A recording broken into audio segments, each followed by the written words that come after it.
mulai sedikit-sedikit berhenti misa online, kita paksa untuk tetap ke gereja. Bosan ah ke nonton paroki Gabriel. Ada buat Iwarta. Iwarta itu jadi sebenarnya kayak warta yang dulu yang cetak ya.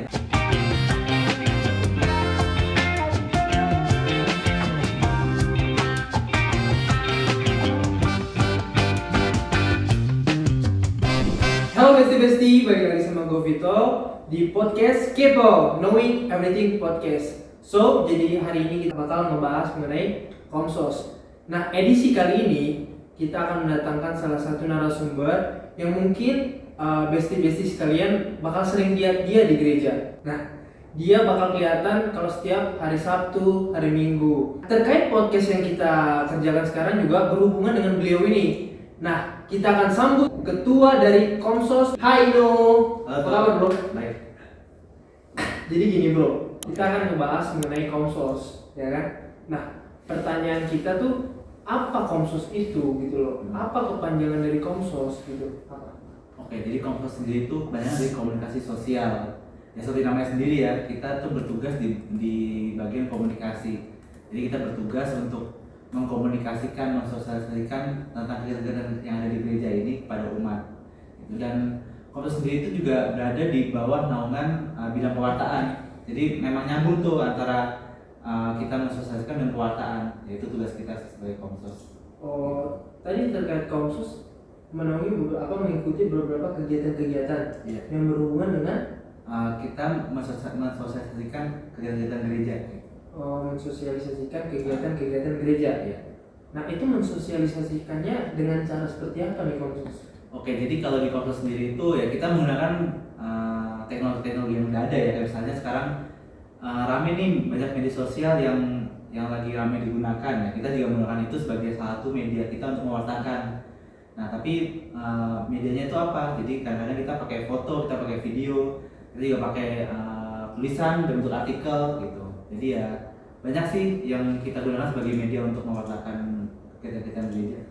Oh, berarti cara mempublish mengenai informasi tentang gereja ini melalui media-media teknologi ya yang terupdate ya. Ya, kita harus melakukan kegiatan kita juga seiring dengan zaman ya. Jadi kalau teknologi yang sekarang ada yang baru nih, nah kita juga belajar yang baru itu. Kita jangan terpaku sama hal-hal yang lama.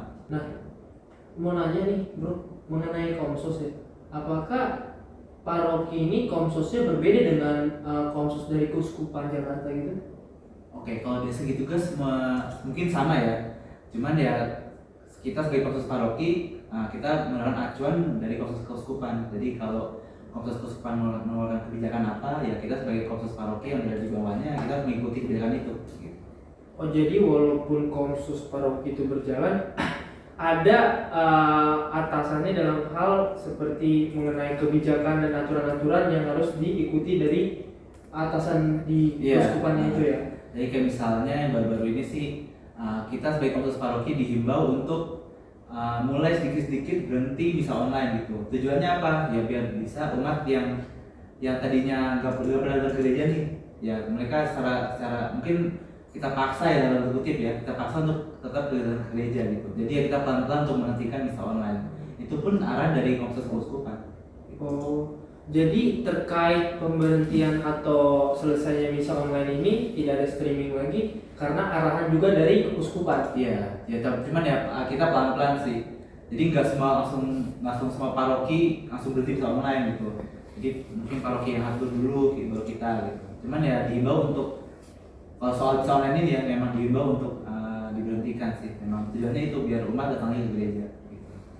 Berarti dengan keadaan sekarang udah didorong lah dari keuskupan juga untuk umat-umat gabung ataupun mengikuti gereja secara langsung Ya, secara langsung ya. Kita balik lagi ke aktivitas sebelum COVID sih. Kita memang didorong untuk datang lagi ke gereja.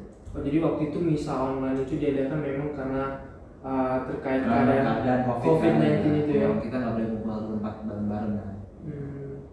Berarti suatu pengalaman yang wow juga tuh buat Komsos ya mengenai waktu misa online itu. Iya benar. Ya kan itu kan masalahnya kalau kita lihat yang zaman dulu kan memang itu kan hal-hal baru yang mesti dilakukan oleh Komsos ya. Jadi yang kita belum pernah misa online, kita dipaksa misa online di mana waktu itu pun juga pengetahuan kita tentang online juga sedikit gitu. Kita juga mesti belajar dari internet, mau dari buku. Kita juga mungkin naik ke paroki lain gitu. Jadi ya waktu itu memang kita harus mengusahakan semaksimal mungkin sih untuk mengadakan misa online itu. Nah, terkait tadi mengadakan misa online yang diakibatkan dari COVID-19, muncul pertanyaan nih bro. Kalau misalnya dalam hal itu kan berarti semua secara aturan dari keuskupan semua gereja melakukan online. Iya. Nah, jadi ada pertanyaan, apakah semua paroki mempunyai komsos? Nah, kalau tadi ya kita beda itu, apakah semua paroki ada misa online? Itu tergantung juga dari sumber daya yang dimiliki oleh paroki itu sendiri. Kalau misalkan misalnya kita juga butuh kamera, butuh komputer, butuh internet yang dengan speed yang cukup gitu kan, tidak semua paroki mempunyai dana untuk melakukan hal itu kan. Jadi kalau dalam ruang lingkup misa online ya mungkin nggak semua paroki bisa mengadakan misa online. Cuman kalau dari sudut pandang apakah semua paroki ada komsos? Saya rasa sih itu perlu ya, komsos itu perlu di setiap paroki karena kita lihat lagi dari tujuan apa itu komsos itu apa gitu ya. Komsos itu kan bertugas untuk memberikan informasi kepada umat tentang kegiatan gereja, tentang juga dalam hal pewartaan Injil. Jadi kalau nggak ada komsos, nanti siapa yang bertugas untuk itu gitu? Nanti umat tidak tahu apa kegiatan yang ada di gereja, kan itu malah informasinya nggak berjalan gitu. Tadi bro mengatakan bahwa ketika ada instruksi dari Keuskupan Jakarta melakukan misa online, itu pun melihat keadaan dari setiap paroki, apakah mereka mampu mengadakan online, apakah tidak, karena berkaitan juga tadi dengan sumber daya yang mereka miliki terkait dengan teknologinya dan orang-orangnya ya. Berarti pada saat itu apakah yang tidak memenuhi standar untuk sumber daya manusianya, teknologinya, berarti tidak melakukan misa? Kalau setahu saya sih memang tidak ada misa gitu. Jadi tidak ada misa? Tidak ada misa. Ya, karena berbenturan juga dengan peraturan pemerintah bahwa tidak diadakan perkumpulan gitu ya. Iya.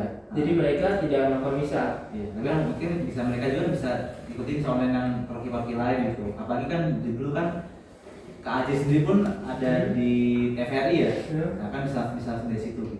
Oh jadi menyikapinya walaupun paroki mereka tidak mengadakan online, ada paroki-paroki. Nah, tapi umat tetap bisa menghadiri misa online di paroki lain gitu. Oh, jadi watchingnya baik dari paroki lain gitu, live-nya dari paroki lain. Kan memang zaman pandemi kemarin kan kita jadi tidak terbatas oleh paroki-paroki kan, kita bisa bebas paroki mana aja sebetulnya kan. Ya. Kadang-kadang bosan ke nonton paroki Gabriel, coba paroki sana atau nonton keuskupan Banyak yang kayak gitu. Jadi karena kan kita juga bisa ngeliat romo-romo yang berbeda, cara homili dan lain-lainnya juga ya kan. Nah, terkait komsos ini kalau kita mau nanya lebih detail ke dalam tuh kegiatannya apa aja sih bro? Oke, jadi kalau misalnya mungkin sampai saat ini pun kita sebagai komsos juga rutinnya itu ya masih live streaming sih, sampai kemarin kan 3 minggu yang lalu kan diberhentikan tuh ya. Nah tapi selain live streaming itu kita juga bertugas, ini sebenarnya tugas utamanya komsos sih, yaitu mendokumentasikan setiap kegiatan gereja gitu, agar umat-umat tuh tahu kalau ternyata gereja tuh ada kegiatan ini ada kegiatan ini gitu. Jadi umat tahu mungkin besok saya mau ikut acara ini deh gitu kalau ada kan itu kan. Jadi kalau kegiatan lainnya ya itu kita mendokumentasikan setiap kegiatan yang nanti kita share ke umat dalam bentuk foto, video ataupun artikel. Oh berarti jadi lebih ada kemajuan ketika komsos ikut serta dalam menginformasikan mengenai info-info di gereja ya? Iya. Kalau dulu kan kita misalnya nih ada tuh selembaran mengenai warta minggu kan, paling informasinya sekedar dari situ aja. Iya. Nah dengan adanya komsos ini kayaknya jadi melalui media sosial pun disebarkan ya info di gereja itu. Toh juga umat kan butuh bukti umat kan. Sebenarnya kalau ada acara ini tuh acara itu gimana sih jalannya? Nah mungkin dengan foto, dengan video, dengan artikel tadi umat bisa ternyata acaranya gini, acara udah berjalan gitu. Misalnya kalau saya ada sumbangan uang, ternyata buat ini gitu. Jadi memang itu sih tujuan kita dari Komsos sendiri. Jadi memang dalam hal ini Komsos banyak menjalankan tugas-tugas yang berkaitan dengan informasi di gereja, juga bahkan tadi dokumentasi dikatakan. Nah kalau kayak gitu, Komsos dalam hal ini kerjanya banyak juga dong? Mungkin banyak ya, sebenarnya kayak banyak juga sih. Cuman sebenarnya kalau dibilang banyak pun juga setiap semua seksi itu juga pasti banyak sih kerjaannya. Cuma mungkin karena kita komsos kan pas zaman live streaming kita sering mondar mandir di gereja, mungkin banyak umat yang sering lihat komsos, jadi mungkin dibilangnya paling sibuk gitu ya. Cuma sebenarnya enggak juga sih. Yang itu memang tugas kita sebagai komsos. Cuma kan seksi lain ada juga yang nggak pernah muncul di gereja.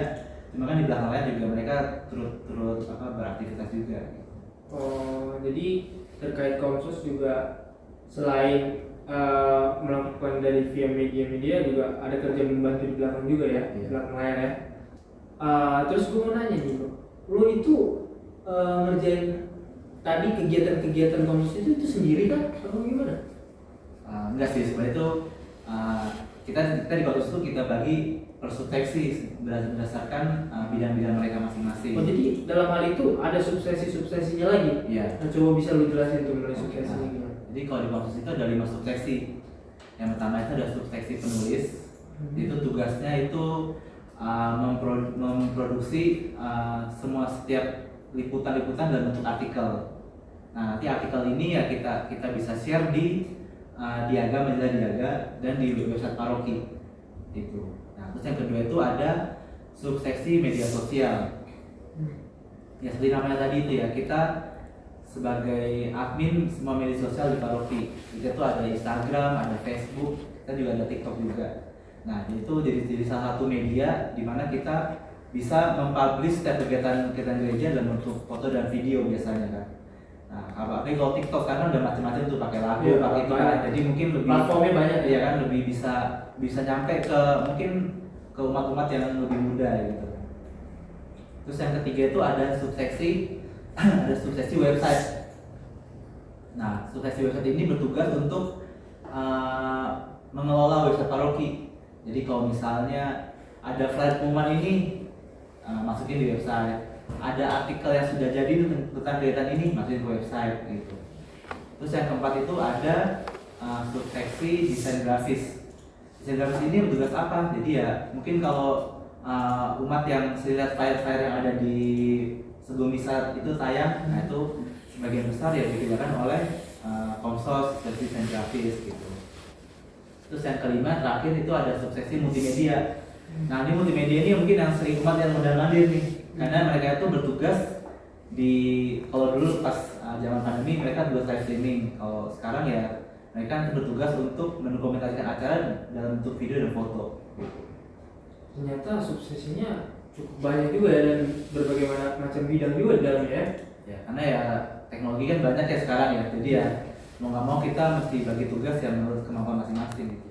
Mungkin kita bisa ngebahas satu persatu mengenai tadi ada 5 ya kan.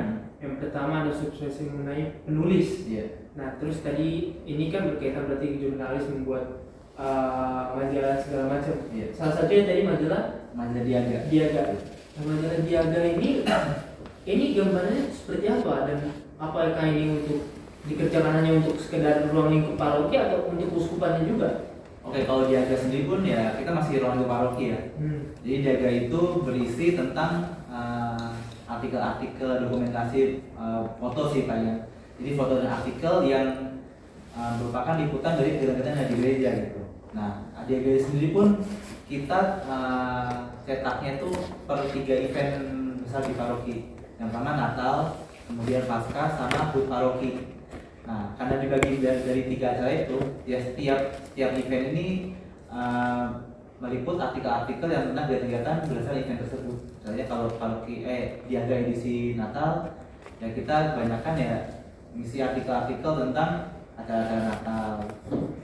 Nah, terkait misalnya majalah-majalah yang kita buat ini mengenai informasi tentang kegiatan gereja kita, gue mau nanya nih bro, kita kan udah salah satu generasi milenial gitu kan. Apakah dengan dibuatnya majalah itu masih ada daya tarik dari salah satu umat kita untuk membaca majalah? Oke. Jadi kalau lihat dari usia milenial ya. Nah, saya kan paroki kita kan nggak cuma milenial doang kan. Nah, jadi mungkin ada beberapa umat yang mungkin masih lebih prefer untuk baca gitu kan. Cuman ya kita nggak berhenti di situ. Makanya kita ada subseksi media sosial. Nah, ini untuk targetnya ya untuk umat-umat yang sering pakai media sosial gitu, yang udah mulai shifting ke media sosial gitu kan.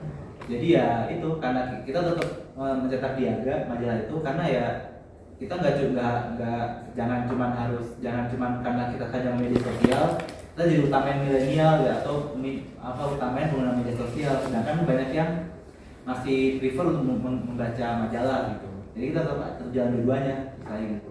Jadi dalam hal ini bagian-bagiannya udah ada, misalnya kalaupun majalah udah ada istilahnya tuh udah ada orang-orangnya gitu ya, yang suka membaca gitu kan. Kalau misalnya membicarakan mengenai millennials, mungkin mereka bisa melihat melalui media sosial kita gitu kita. Yang penting itu ya semua informasi itu semua nyampe lah ke semua umat. Nah, terkait media sosial kita ini aktifkah atau hanya sekedar sekali-sekali ngirim tentang informasi gereja? Kalau aktif sih kita tidak aktif ya, karena kan apalagi kalau kita kan juga banyak kegiatan nih ya. Jadi ya kita semua pengumuman kita lempar di media sosial gitu. Terus ya nggak cuma pengumuman juga sebenarnya, kayak misalnya di Instagram gitu ya, kita juga ada beberapa konten yang bukan bersifat pengumuman gitu. Kayak misalnya kalau umat lihat ada konten namanya Good Night dan Good Morning, itu kita mengilustrasikan masalah yang kita sering hadapi dengan kutipan-kutipan Injil gitu. Jadi misalnya ya kalau misalnya kita lagi sedih, kita harus bersikap seperti apa, kita lagi senang harus bersikap seperti apa. Nah itu sesuai dengan Injil yang sesuai dengan masalah yang kita hadapi. Berarti dalam hal ini media sosial gereja kita membantu kita juga untuk melakukan pedoman dalam kehidupan ya. Misalnya kita bersikap bagaimana, terus menghadapi emosional atau keadaan-keadaan yang tidak baik seperti apa gitu ya. Ya dan itu ya sesuai Injil, karena memang kita kan oleh gereja ya, jadi memang kita dasarnya yang dari Injil. Oke. Nah juga tadi ada substansi mengenai yang berkaitan dengan website. Nah website ini gambarannya itu seperti apa nih? Aku kurang paham nih. Oke. Jadi kalau itu mungkin saya dijelasin secara teknis ya. Cuman garis besarnya itu website itu kita maintenance tentang website kita, apa informasi yang ada di website. Harus ada konten apa di website, informasi apa yang ada di website. Kayak misalnya kalau umat ingin tahu tentang informasi tentang sesi apa gitu ya, misalnya di website, misalnya sesi Komsos gitu ya, umat tinggal pergi aja ke bagian halaman Komsos, bisa lihat tuh Komsos itu apa, tugasnya apa gitu. Berarti dengan ada website ini, mungkin ini juga salah satu yang menjadikan tidak ada lagi warta mingguan mungkin ya. Bisa informasi melalui website ini, mencari infonya ya? Iya bisa juga. Cuman kalau sekarang itu ini kita ada buat iwarta. Iwarta itu jadi sebagai kayak warta yang dulu yang cetak, yang kertas. Yang kertas. Tapi sekarang bentuk digital gitu. Itu masuk ke dalam website yang kita bicarakan juga? Itu bukan. Itu nanti iwarta itu nanti akan diupload ke website. Cuman iwarta sendiri itu nanti bukan website gitu. Jadi dia independen, dia sendiri. Media digital yang kita share ke umat. Semacam aplikasi? Bukan, kita dalam bentuk sederhananya sih, dalam bentuk PDF aja sih. PDF. Yang kita share ke grup WA. Oke. Nah terus ada subsesi mengenai desain grafis. Iya. Nah desain grafis ini apa nih hubungannya di mana, dan mereka sektor pekerjaan kegiatannya di mana, pas di mana gitu? Jadi ya sesuai namanya ya, desain grafis ya, tugasnya desain gitu. Jadi kalau umat saya lihat pengumuman yang sering ada dimunculin sebelum misa gitu ya, itu nih bro, munculinnya di mana? Kalau ini tadi contoh doang ya, jadi kalau misalnya umat misa, sebelum misa kan ada tuh kita tampilkan pengumuman gitu ya. Oh itu yang di layar besar itu? Layar besar itu kan. Oke. Itu ya beberapa sebagian besar ya itu produksi dari Komsos itu. Tapi yang nggak cuma kita tampil di proyektor sebelum misa doang, kita juga share di TikTok, di Instagram, di Facebook, media sosial paroki gitu. Oh, berarti kalau misalnya suksesi mengenai desain grafis, mereka lah yang bekerja ya, mereka yang ambil alih gitu ya. Itu kalau misalnya seksi butuh bantuan untuk produksi flyer gitu ya, kan nggak semua orang bisa mendesain gitu ya. Kan?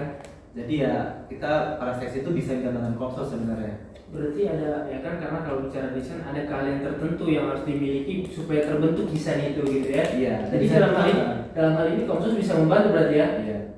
Dan desain itu kan bukan cuma soal komposisi, soal warna gitu kan, nggak cuma itu kan, tapi tentang bagaimana kita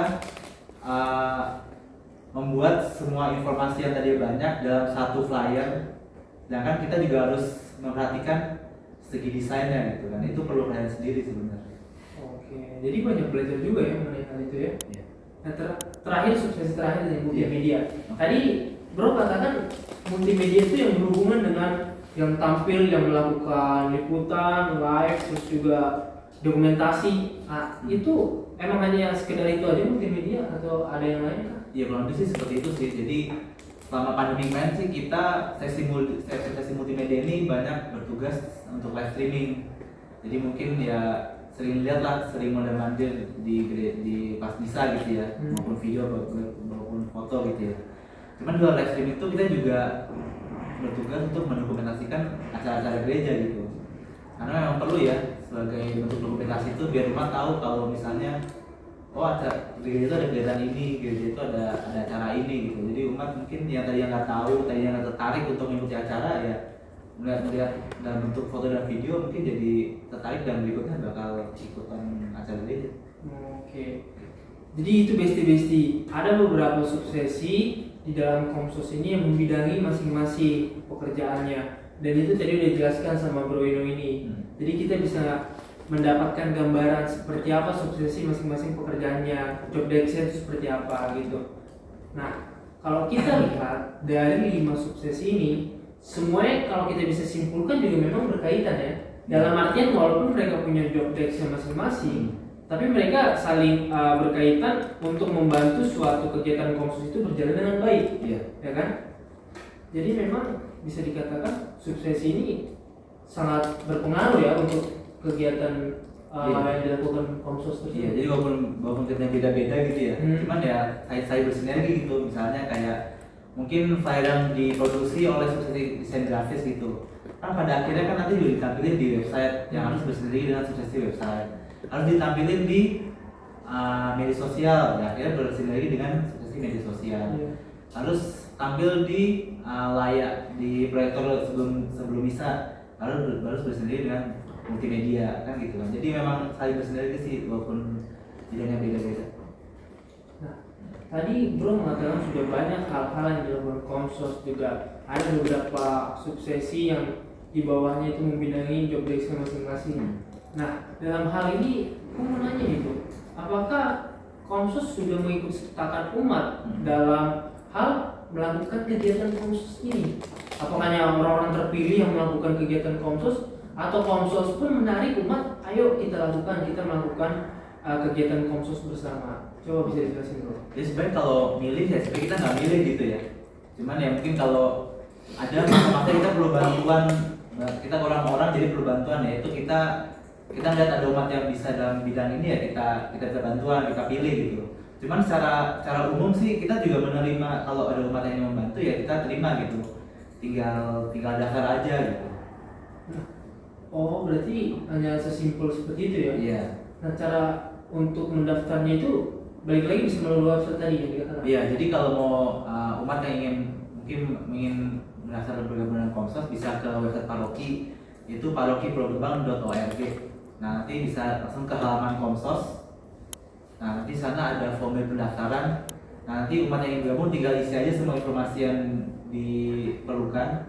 Nanti itu otomatis akan kirim ke email paroki gitu. Jadi simple ya, besti buat join ke Komsos. Ini tadi yang dikatakan website-nya bisa kalian catat supaya kalian yang mau ikut Komsos gabung join bisa melalui link tersebut. Nah, terkait Komsos ini apakah untuk masuk ke dalamnya tuh ada pelatihan khusus nggak nih Bro? Karena kan kita lihat tadi banyak suksesi yang mengutamakan ada keahlian di bidang tersendiri kayak seperti desain tadi kan, terus teknologi dan lain-lain. Gimana? Ya kalau pelatihan ya kita pasti ada sih, kan tidak semua umat yang ingin gabung dengan Komsos itu, apalagi pengalaman yang kita udah lalui selama ini ya, memang tidak semua umat yang gabung itu langsung dibekali oleh kalian masing-masing gitu. Jadi kalau misalnya ada umat yang gabung ya kita juga akan melakukan pelatihan gitu untuk bisa membantu tugas-tugas Komsos. Jadi memang Komsos sangat dalam hal ini nggak terlalu monoton, harus yang orang-orang memang ahli, yang penting ada dasar mau pelayanan ya, mau memang membantu. dasarnya sih memang keinginan sih sebenarnya kan. Kalau udah berkeinginan kan kadang-kadang kan mau belajar apa aja kan gampang. Terus nih ya, dengar-dengar, gue dengar-dengar ya, nggak tahu juga. Oke, nih gue punya pertanyaan mungkin terakhir ya bro ya, untuk mendekati akhir dari podcast kita. Nah, dalam hal ini Komsus ada nggak kegiatan-kegiatan yang akan dijalani dalam waktu dekat bro? Oke. Jadi untuk tahun ini pun kita juga udah merencanakan beberapa kegiatan sih sebenarnya ya. Mungkin yang belum kita sosialisasikan aja karena juga beberapa masih agak jauh gitu ya.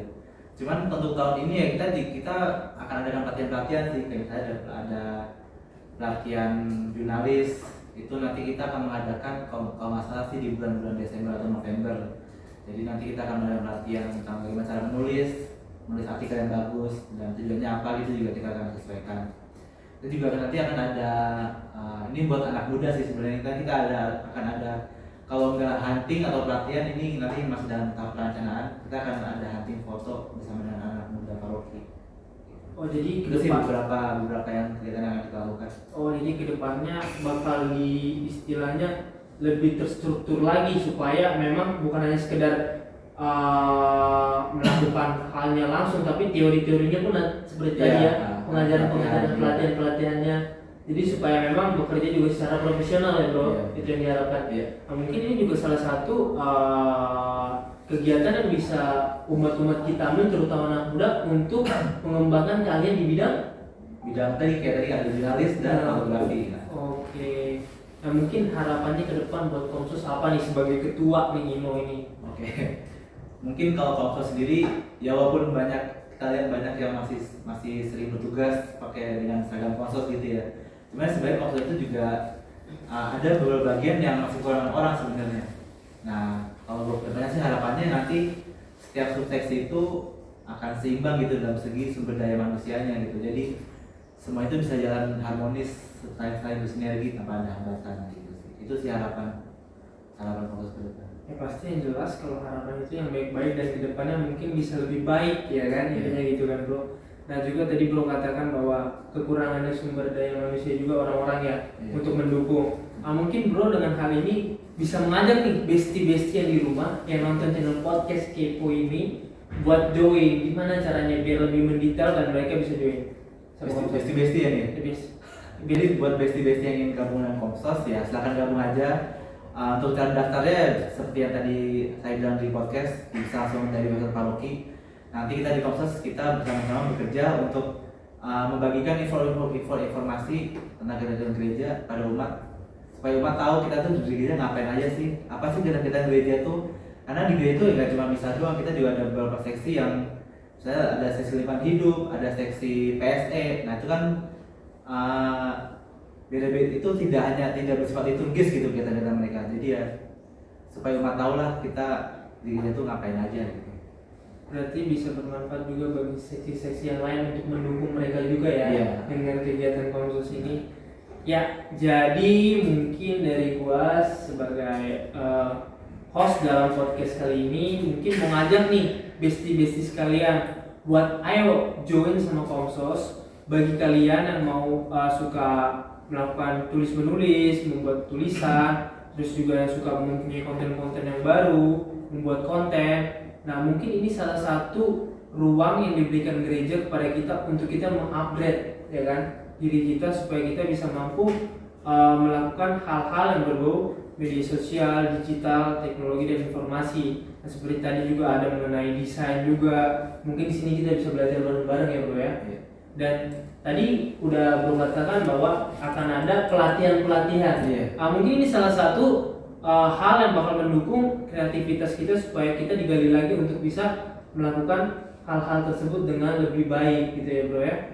Nah jadi mungkin ini akhir dari podcast kita supaya kedepannya harapan kita juga Komsus itu semakin jaya, semakin berkembang, sumber daya manusianya juga semakin banyak untuk teman-teman yang muda ini untuk join sama Komsus.